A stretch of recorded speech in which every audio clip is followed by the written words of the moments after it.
My name's Steve. For almost 20 years now, I have struggled with depression and suicidal thoughts. I started making posts on my Facebook so that my friends and family would know how I ended up where I ended up. And to tell people, what the journey kind of looks like, how you can stop other people walking it. But that's kind of closed in the sense that the people close to me are not the only people who are going to either feel like this or know someone who feels like this or know someone who felt like this and isn't around anymore. I started being transparent because it seemed very clear to me that the last days were coming, and it still does, for the record. The only reason I'm showing the bravery, as you might think it is, it feels obnoxious, to be open with strangers, is because each day I become more certain I won't be here to face your criticism anyway. Since I started posting, and this is for those who are struggling, lots of people have reached out to me. They have tried to make me feel better. They have tried to tell me why things are worth living. They've even tried to help me plan trips to see them. So if you're not this far gone, don't be quiet. Don't worry that someone might think you're being dramatic. Don't worry that someone might judge you. Show them. And I mean show them. Because when I first started opening up, I opened up in text, which got me some lovely little heart reacts, but it wasn't about social media clout. It's about people understanding what this is, not just for me, but for others. So, one day, a few weeks ago, I was past the edge of my tether, and I typed, and then I screamed in the garden, which was something a therapist told me to do. Doesn't have any long-term effect, if I'm honest. And I'd exhausted everything. And I was back to thinking, don't have to fight if I'm not here. I posted a video that showed how broken I was, and the phone started ringing and messages started coming in. And the aim wasn't for them to reach out for me, it was for them to understand that they should reach out to people. Now, background on myself is I do lots of web projects. Of course I do. I know I'm a stereotype. And I frequently ask people to help with content creation or writing or producing or making music or videos or whatever my thing may need. But I have a journey or a story that I am going to publicly tell and turn it into a production, hopefully. And if this stuff remains unfinished and never edited into a final form, then hopefully someone like Nick or Chris will pick it up and finish it. I will post the individual videos, but I would like to have a cut that just brings it down to the important messages.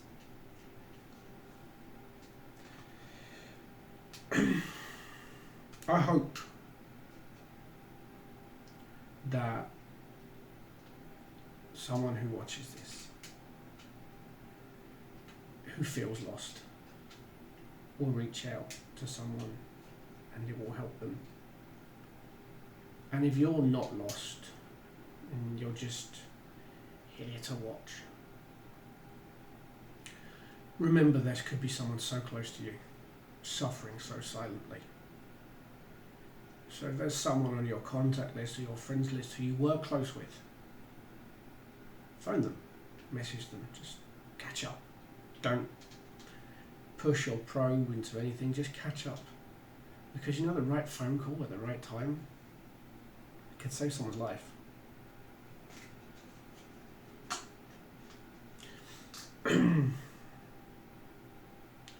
So, it's my name, that's why I'm doing it.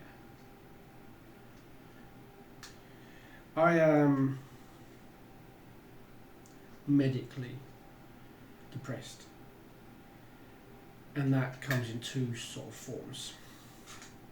One is there is a biochemical element to my depression that no amount of good feels will help. And there is also the fact that I have been physically and chronically ill for a very, very long time. I've got bowel disorder, I'm struggling with liver problems, I have asthma and respiratory conditions, and a degrading issue with my memory. So please forgive me if I repeat myself. I may not know I've said it. Today I posted another nervous breakdown on my social media. And I felt no better, because why would I? Talking about your problems doesn't necessarily help. I'm sorry for those struggling and you're seeing therapy. It might help, but it doesn't necessarily. What seems to help more is knowing that somebody gives a damn. But in my condition, often that still doesn't help.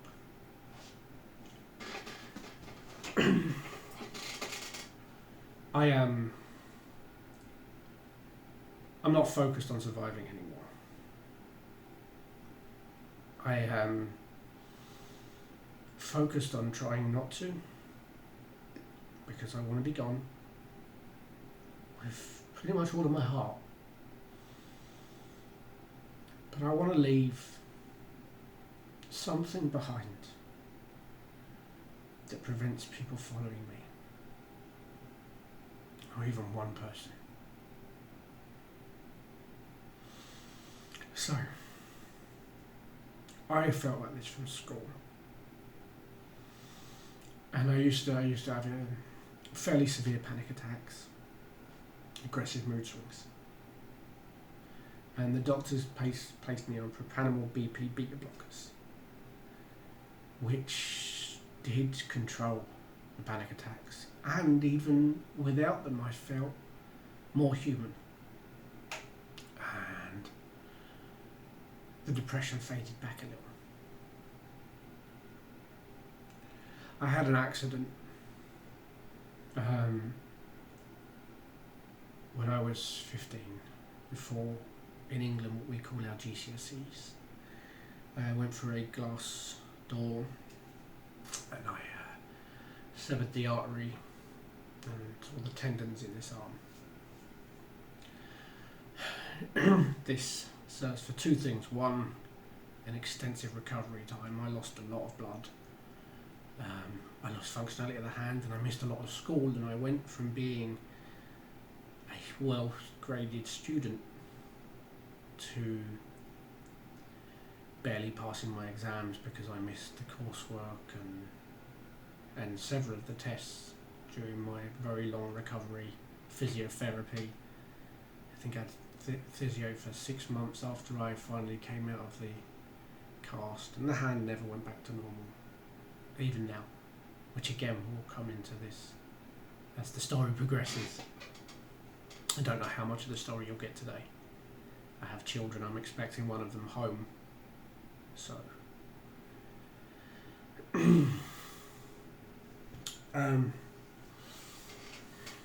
this was fairly devastating for me.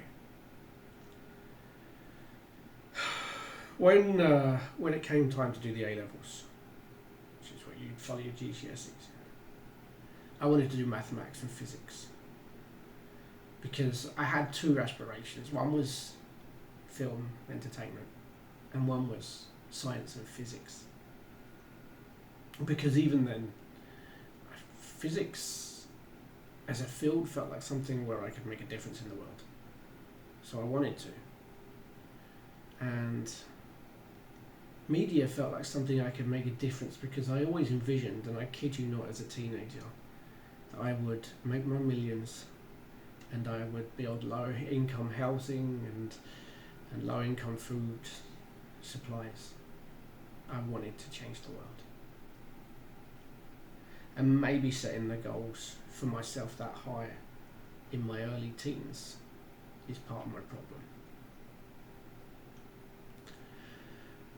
When we started in our A-levels, the teacher would say in your first class, name, grade, when they call your name. When they called my name, I gave my grades from my GCSEs. And they said, how are you in here? Your grades aren't high enough to be in the class. And I said, obviously I missed a lot of the school. And he said, oh, that represents a gap in your knowledge. And I said, well, no, to have the grades I've got, only sitting half the tests and doing none of the coursework, there must be close to no gaps in my knowledge. Regardless, they bumped me. I was put in business studies and IT. Now I do work in IT as one of the many things I do, but the reason I didn't apply for IT is because I could program in C from the age of 12. I couldn't do it now if I wanted to. I used to write my own games in BASIC. I used to strip down motherboards with my stepdad when I was less than 10 years old. A-level IT was below me. Needless to say, I couldn't focus in the class. It was boring. You were learning how to format Word documents and build basic websites. By the time I was in that class, I already had a website that was generating affiliate commission checks. I dropped out. I couldn't bear to be in those classes. I then had a friend who was struggling himself, and he wanted to go to university, but he didn't have UCAS points. So I said I'd go to college with him, and we'd earn UCAS points. We enrolled in art. Those who know me will know how hilarious it is that I was studying art. But there was a photography element, which I enjoyed. He struggled with the mornings, and he struggled with the motivation. We were doing it because we needed the UCAS points, not because we wanted to. But he became my motivation. I was able to get myself up and ready every day because I knew I had to drag him in. It became a purpose. Now, I'm not good at art. It's just not in me. When the end of year assessments came in the first year, my project was crap. I tried, I had, but it was crap.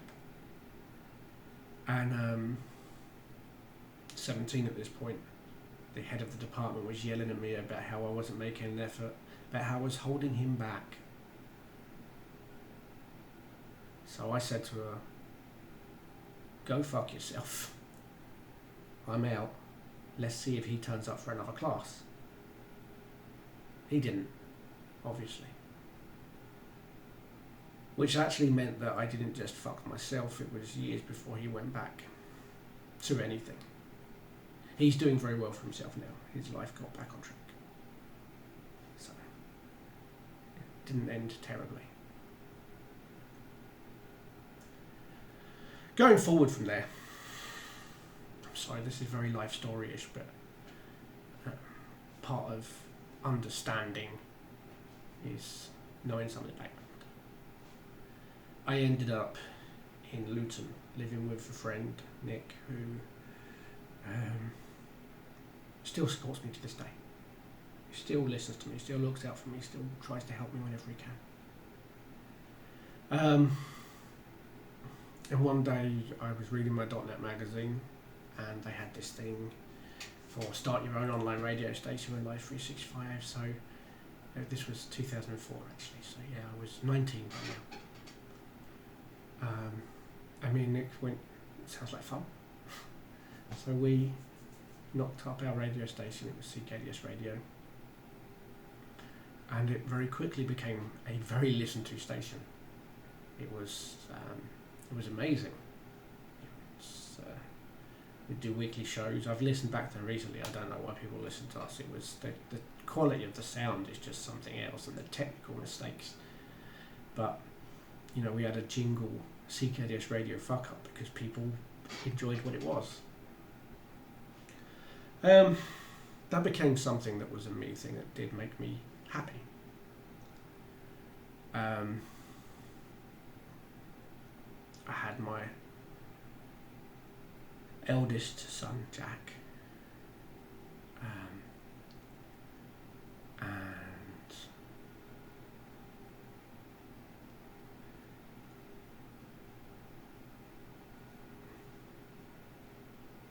things didn't work out with me and Jack's mum.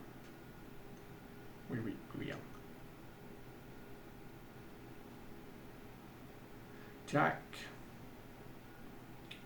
Jack stayed with me. Catherine, sorry to name names. She sees him. I'm 1,000 miles away from her now. She comes and she flies to where I am to see him. Supposed to be taking him to see her soon, fingers crossed. It was hard.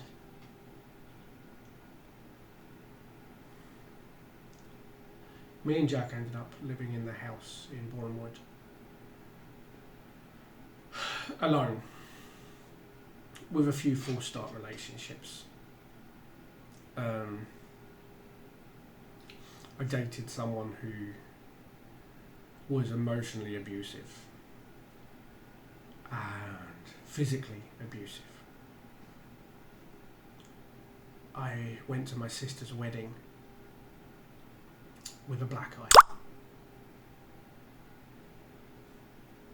On this day, when she punched me in the eye on the day of my sister's wedding, I did hit her back in self-defense. And I know people like you should never hit a woman, but it had become dangerous for me. I was trapped in a car, being punched in the face.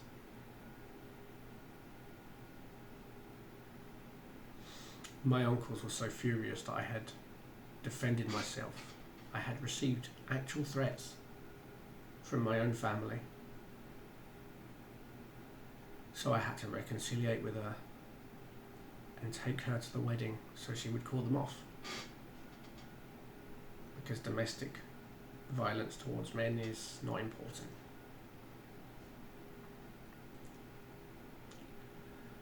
Eventually she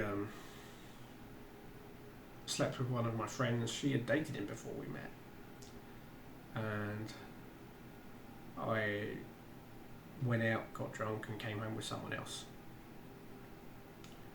She came back to my house and was trying to kick my door in, yelling stuff, being aggressive. We had been separated at this point for several weeks, for the record. It wasn't like the night. This is not a Ross and Rachel's friends were on a break, and quite frankly the woman was hitting me. So but it was weeks later. Time went by, moved on to another relationship. That person again turned out to be violent, and if she wasn't hitting me, she was punching herself. So I said, I've got a child, and I apparently am a absolute magnet for crazy people. Obviously, because I'm not in the best position myself, I'm making poor judgments. So I decided I wasn't going to date anymore.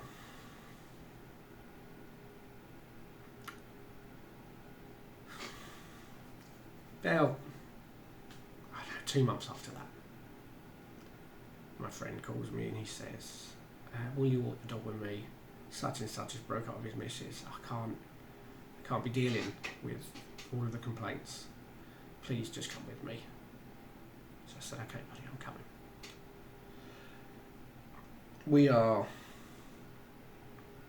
walking the dog, and under the tree in the middle of the park there is what I can only describe as the most beautiful woman I'd ever seen. She was sitting there barefoot, eating a dry stick of French stick and drinking a beer that was standing up in her shoes. Now, the dog likes bread, and I probably could have stopped him from pulling me over there, but I wanted to say hello. So Dizzy drags me over, and I say hello. This woman barely spoke a lick of English, but my friends left and I stayed talking to her in a very broken, emotive way, and ended up taking her number. I went home and then I thought to myself, you said no dating, you know, random girl at the park, do not. I'm getting ready to go out with my friends, and I discover that somebody is coming who I truly dislike in a very real way, even to this day. And I said, well, if they're going, I'm going to stay in. But Saturday night, sat alone, I thought, oh, this sucks. So I texted her and said, are you about? In the hope of just having some company. And that first night she came by and we talked and watched some Monty Python.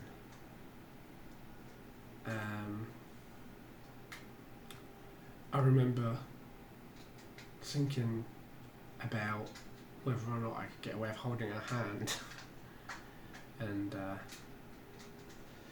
sort of half tiptoeing my fingers in a general direction and changing my mind through the whole night. And then as I went to walk her back to where she was supposed to be, we got to the bus stop and I spent about a minute staring at her face, trying to decide whether or not I should kiss her goodbye. And the end result is I went, okay, see ya, turned around and walked off.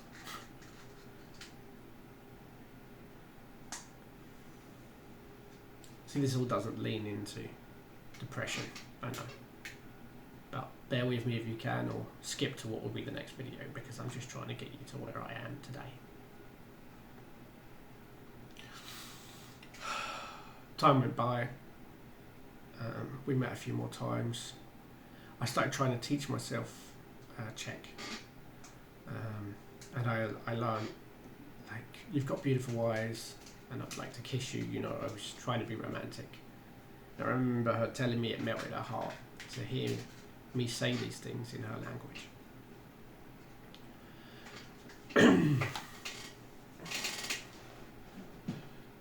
I was back to doing the radio. I had solved a codec issue. Life seemed to be back in order.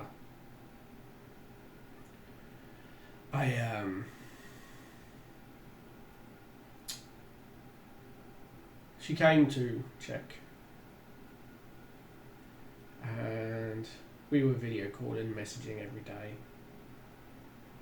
and she told me that she'd had a hangover for like 4 days after one night. She came home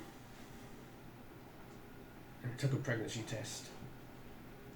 The hangover was Talon, our son. Her pregnancy was complicated. She wasn't a UK citizen. They kept telling us that we were likely to have to pay for Talon's birth up to £10,000. Never heard such nonsense. That's a British child. And fortunately we didn't have to, but it was a high stress situation. Nikki had a problem with her kidneys when she was an infant, so we had to go for a specialist scan to make sure this wasn't going to occur with Talon. Fortunately, he was in the clear for this. We approached the birth, and something was wrong. She was having quite severe pains, and I know birth is painful, but there was something else about it. She actually wanted to have an all-natural birth, but we got to the hospital and they said, you're not supposed to be in Barnet, you're supposed to be this other place, but we're going to run a quick scan on you, make sure you're okay to send. They ran their quick scan, they hooked her up to a machine. Every couple of minutes they are coming in and they're checking her heart rate and the baby's heart rate, and then they're expressing there is an issue. My mother-in-law is there with me. It's just me and her at this point. She doesn't speak any English at all. So all of this is nonsense to her, and all she can see is me panicking, which is stressing me out even more because I can't even explain to her that something's wrong. Nikki doesn't even really know something's wrong at this point. She knows she's in a lot of pain. Eventually, they came in and said, we're going to give you an epidural or something to that effect. And she was like, no, I don't want to. Seeing how they were reacting to her child, I said, sweetie, you should have it. So she signed the consent. And I can't remember whether or not they got around to giving her it or not. But 5 minutes later, it's looking like Talon's heart is stopping. Every contraction, every single contraction, his heart drops, her oxygen drops. So they run in, paperwork, sign this quickly, and run her out of the room. I think I started knocking things around because obviously I know there's something wrong with my baby and my wife. It wasn't my wife at the time. I know there's something wrong with them, and I don't know if either of them are coming back out of that room. And I couldn't tell Nikki's mum. So she's seen them speed them off, and she's seen me react how I've reacted. And that's it. Now this particular instalment will end with me saying that the people at Barnet were fantastic, and 20 minutes later she was out, I think. Might not have been that fast, I don't know. Time is a blur. And I remember them handing her the baby when she first woke up. And she said, stoned out of her face from all of the drugs, shall I feed him now? And I thought, all she's been through. What a wonderful woman. Her first consideration is what he needs.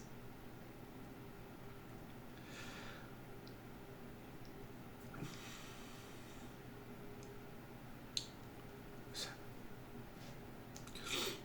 I'm going to stop there. We are currently about 9 years ago now. No, we're not. God, I'm wrong. It's 11 years ago. And I will see you in the next post. And like I say, for those who don't need to know all about me, there's probably going to be 3 or 4 of these that are very heavy history before it becomes about technique and struggle. And I hope I get through them all. But you don't have to. Skip forward, or don't bother. I just kind of have to hope to myself that if I see nobody's watching, that I still keep making these, because someone might need it when I'm gone. Reach out. Tell people you love them.